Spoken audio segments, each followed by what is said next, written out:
Welcome to Warrior Money, our new show from Yahoo Finance here in New York City, dedicated to uplifting America's warrior class, those who have devoted their lives to service, but now are faced with a new challenge, transitioning to civilian life.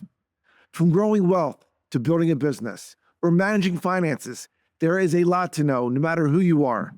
And if you're one of our country's 18 million American veterans who have answered the call to serve, you know that mountain can seem harder to climb every day. And that's why we're so excited to partner with Yahoo Finance.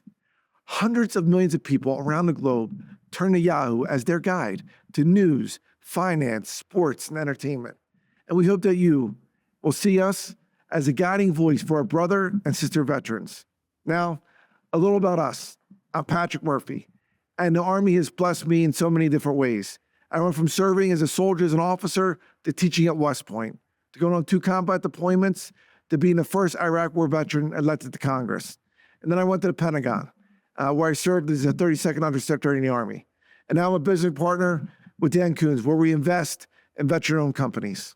And I'm Dan Coons, an officer in the United States Army, originally an armor officer and then transitioned to workforce and talent management. In the private sector, I've worked with Fortune 500 companies on enterprise technology, strategy, and policy. I've been fortunate to study at MIT and Wharton in artificial intelligence, venture capital, and private equity. In addition, Patrick and I also invest in dual-use technologies. Together with Patrick, we also help veterans transition into civilian life through our organization Task Force Movement, and I'm on the board of the USO. And now with Warrior Money, we're gonna set you up for success.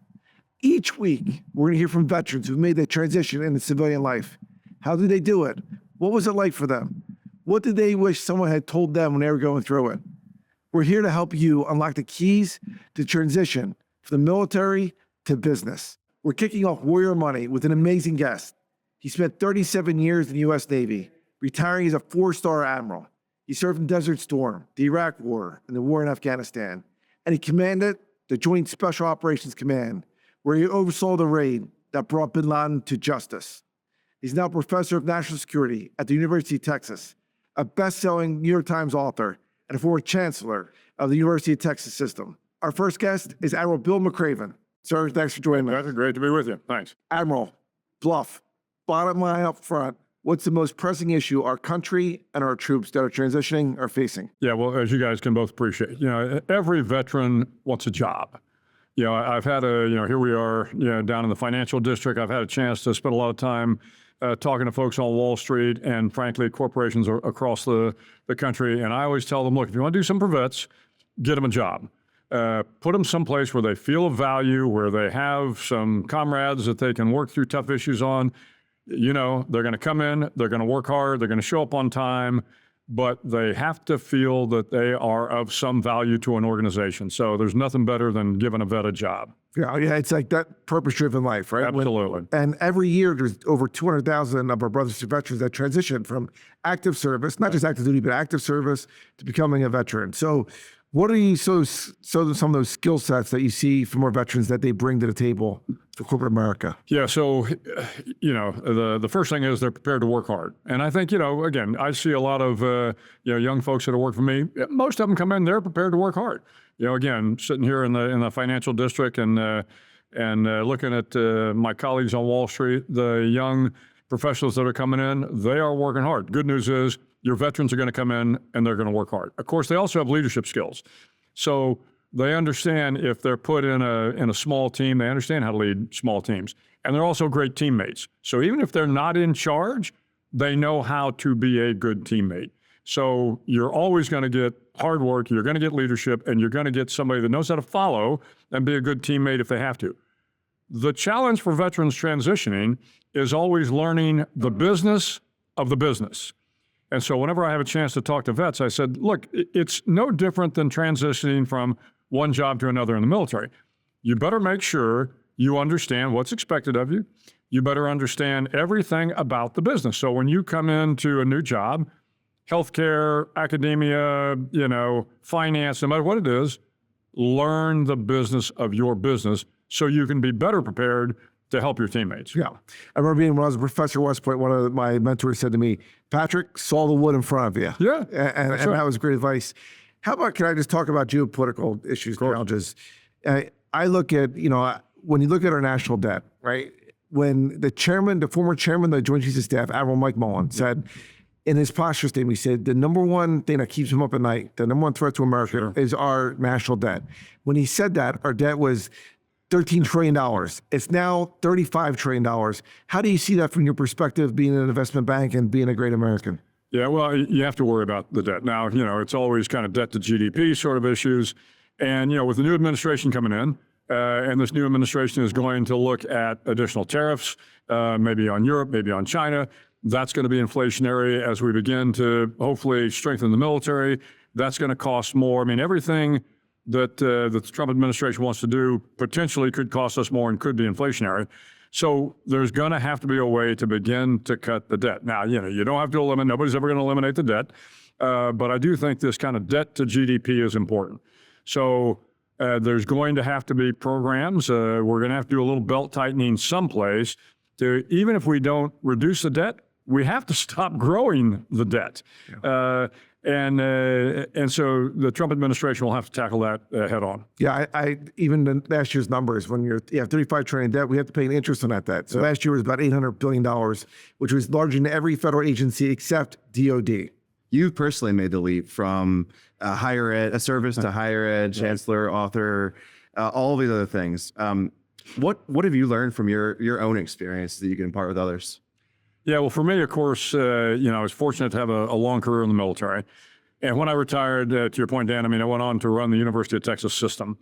So this is, 220,000 students, 100,000 employees, tens of billions of dollars in our bank account. But interestingly enough, it was like running any large organization. So having come from running U.S. Special Operations Command, I know how to run large organizations. In U.S. Special Operations Commands, I had 12 subordinate commanders. I had 3 stars and 2 stars and 1 stars. Well, when I was the chancellor of the University of Texas, I had 14 subordinate commanders. I had the University of Texas at Austin, which was like a 3-star. I had MD Anderson, which was like a 3-star, and then, various other levels.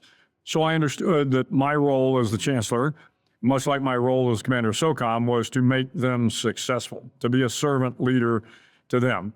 220,000 students, well, it's like having troops, and you have to go down, you got to interact with the troops.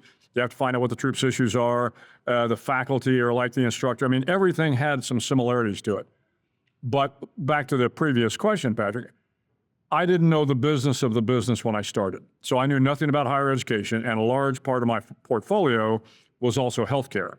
So the University of Texas system is 8 academic institutions and 6 very large healthcare institutions. So I spent 5 months before taking the job learning everything I could about higher education. What does a chair do? What does a dean do? What does a provost do? How does the Senate faculty work? Tell me about researchers at MD Anderson. How does academic medicine differ from public medicine or private medicine? And so you have to learn the business. Once you learn the business, all the skills we learn in the military absolutely apply. But at the end of the day, it is about being a good leader.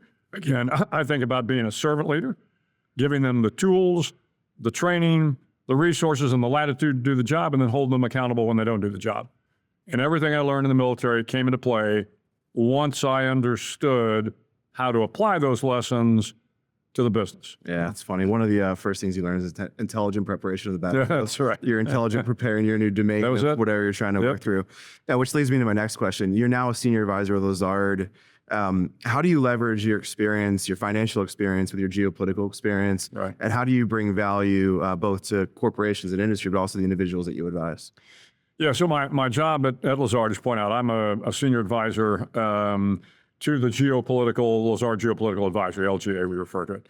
And the thing that's unique about LGA is it really is the kind of confluence of great geopolitical minds, and it's myself, but General John Abizaid, who was the CENTCOM commander, former ambassador to Saudi Arabia, former advisor to the Minister of Defense in Ukraine, Ms. Jamie Missick, who was the deputy director of CIA and then ran Kissinger, Stephen Lovegrove, who was a national security advisor for 2 UK prime ministers, and then an incredible team of great young professionals who are really the workers that do all the hard work to kind of prep the senior advisors in our engagement with clients. But back to it's this confluence of geopolitical and banking. Yeah. So I'm not a banker. I don't do M&A, but I've learned a lot about the banking world. But I also know that when you're talking to your clients in the geopolitical world, for me, it's like, well, they may be interested in what's going on in Gaza or what's going on in Lebanon or what's going on in the Sudan, but it doesn't truly matter to them unless it matters to their bottom line. So if you're talking about these things, again, personally, they're concerned about this issue and this issue, but professionally, they want to know, well, if if the Israelis strike Iran and the Iranians close the Straits of Hormuz, what does that do to my supply chain? What does that do to the price of LNG? What does that do to the price of oil? So what we're trying to find out is, again, where are the connection points between geopolitics and the market and business? Yeah. And it's, for me, it's been a tremendous amount of fun and frankly educational because I'm working with, again, great bankers and great young professionals. Have you had difficulty transitioning from being mission purpose driven to financial profitability driven? Has that been a transition for you at all? It wasn't. And part of it is, when I travel around and not just in my job at Lazard, but I have other interests and I have a chance to talk to, folks within corporate America. They always ask me, how do you motivate the young people that are working for us? And I said, well, one, to your point, what's the mission that you're doing? Well, I was at a big telecommunications conference one time, and they said, we're just here, we're kind of connecting wires, we're doing this. And I said, no, stop. You're connecting people. You're connecting mothers to their daughters and fathers to their sons, and you're connecting. If you don't think that's important, you just don't understand the way you're in your cubicle, you're thinking about how the spreadsheet looks, how I'm making money, or you're the guy that's on the wire. No, you've got to convince them that the mission they're doing is of value. So when I look at the financial world, so much of this is about my 401k, or my investments and how are those going to be a benefit to my family and to, oh, by the way, not just my family. So if you work for Lazard or you work for any of the big banks and you're making money for your clients, what you're doing is you're setting their family up for success for the long run. So don't forget, it's not just about making money. It's about making money that, in the long run is going to help families grow and be more prosperous.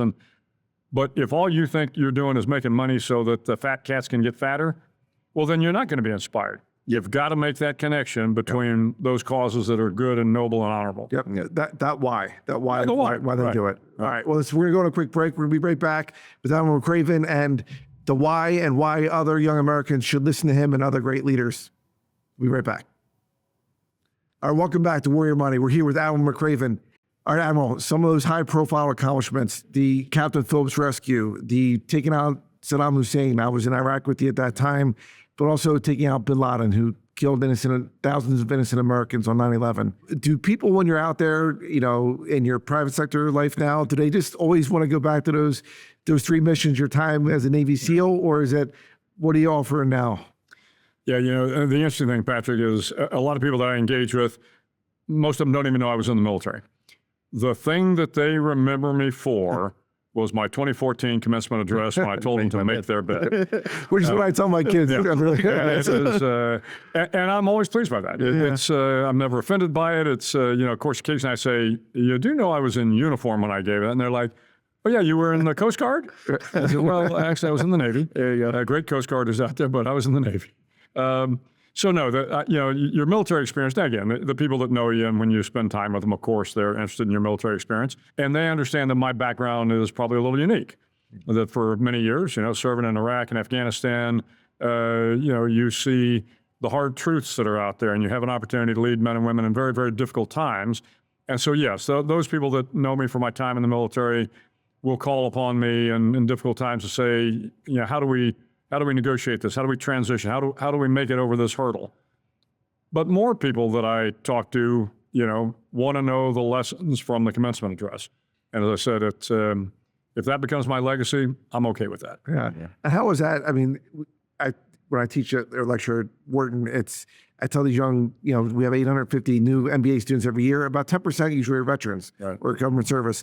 But it is about, as a leader, you have to communicate. Yep. What was the process like of saying, hey, I'm going to write a book, make your bed, and how that took off? Well, I was a journalism major in college, but I was a journalism major because I couldn't do math, I couldn't do science, couldn't do accounting, and at some point in time, my GPA was so low, my professor in naval science said, "You need to find another area to go into." And I always enjoyed writing. I enjoyed the craft of writing, so I went into journalism. And at the time, people kind of laughed and said, "Well, that's kind of a worthless education to have if you're going into the military." And of course, as you guys both know, it's a great skill to have. You spend a lot of time in the military writing. You spend a lot of time, standing in front of people giving briefs. Yep. And this was something that the School of Journalism taught me. But I always liked the craft of writing. So I've always written all my own speeches. And again, after my commencement address, and it began to go viral, I resisted for a long time writing a book. But finally enough, people came to me and said, "Hey, can you turn this into a little gift book?" And so, as you've seen, my style has been, they're generally small books. The one exception would be Sea Stories, which was kind of a memoir. But the rest of them are small, easily digestible. I like to think that they are inspiring and entertaining. No politics, no nothing, just the values that we learned in our time in the military. You talked about it a little bit when you chatted about your decision to become a journalism major. Yeah. But a lot of our transitioning service members have a hard time prioritizing what they should do when they transition and what sort of skills they should lean into. Do you have a perspective on that? Yeah, this may sound a little too Pollyannish, but I really do feel they have to follow their passion. If they jump into something because, hey, now I have the opportunity to make money, well, that's great. And money is good. Nothing wrong with a little money. But at the end of the day, if you're chasing the almighty dollar, you may wake up one day and find you're terribly dissatisfied. Whereas if you do something you want to do, if you want to get into, hey, I like drones, or I like cyber, or I like, geopolitics, go follow that. Find your passion, and maybe it's the arts, maybe it's whatever it might be. But I think they're better off finding their passion. It'll be a hard road, but at the end of the day, they'll wake up every morning, they'll go, "I like what I'm doing." And yeah, maybe you're not making enough money to live in some of the important places in Connecticut, but at the end of the day, you're going to be more satisfied and happier with your life, I think. We've talked a lot about transitions, veterans. We also talked a lot about folks about the benefits they used when they were in the service to then transition, like VA benefits. Yep. This past administration passed the PACT Act, which is the largest expansion of benefits in history. Right. Did you use any benefits to support your transition? Talk to me about your... Well, the 9/11 GI Bill, for me, now again, it's changed a little bit, I think, since I got out. I got out in 2014. But for me, the 9/11 GI Bill allowed me to send my daughter, my youngest child, to school. And then there were a lot of schools at the time that had the yellow ribbon program, so they were actually matching. And there's still some great schools out there that do that. I will draw on veterans benefits whenever I can, as long as I think it's appropriate for me to do so. I retired as a senior officer, so I'm careful about how I draw on those benefits. But what I would encourage young soldiers and sailors, airmen, Marines to do is find out what your benefits are out there, because there are a lot of them. Yeah. And I think there are a lot of people that don't fully appreciate it's not just the educational benefits. It's everything from your disability and how that can apply towards the housing market, a lot of things. Starting a business. Starting a business, all that sort of stuff. VA loans are probably the best loans going.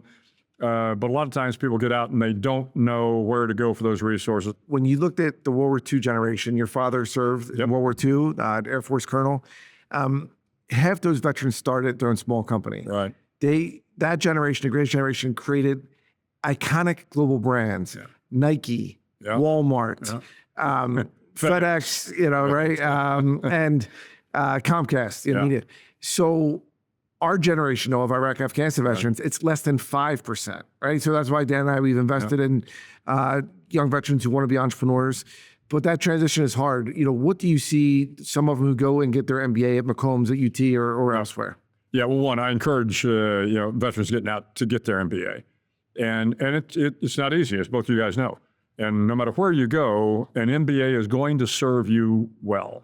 Back in 2005, Wall Street, God bless them, were opening up their doors to veterans. Of course, they thought the wars were going to be over soon.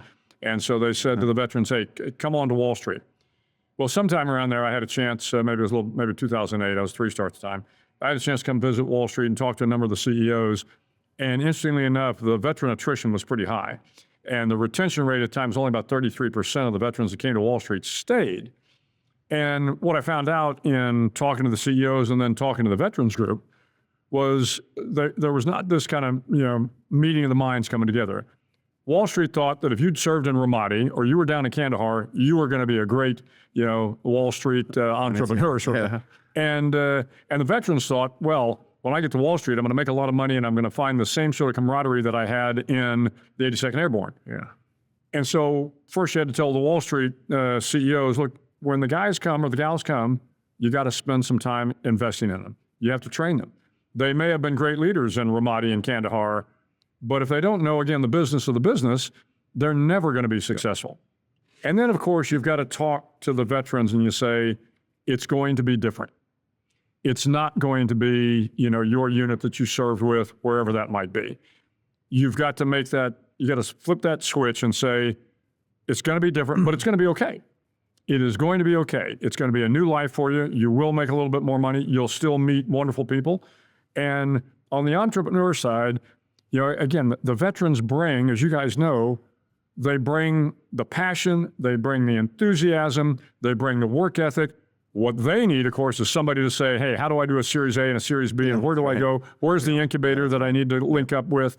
Because all the three of those terms I just said, they've never heard of those before. Right. Yep. Right. They don't know what a Series A, Series B, or an incubator is. Yep. Well, you guys have got to teach them what that is. So when they get out, it's not 5%, it's 50% that decides they're going to start their own business and they're going to do great things with the skills that they learn in the military. All right, now before you go, we want to ask you questions for more Warrior Q&A. Who's a warrior that inspires your life? A warrior? Yeah, soldier. Yeah, I would have to say Command Sergeant Major Chris Ferris. So Chris was my Command Sergeant Major when I was at JSOC. He was later my Command Sergeant Major at SOCOM. One of the most incredible soldiers I ever spent time with.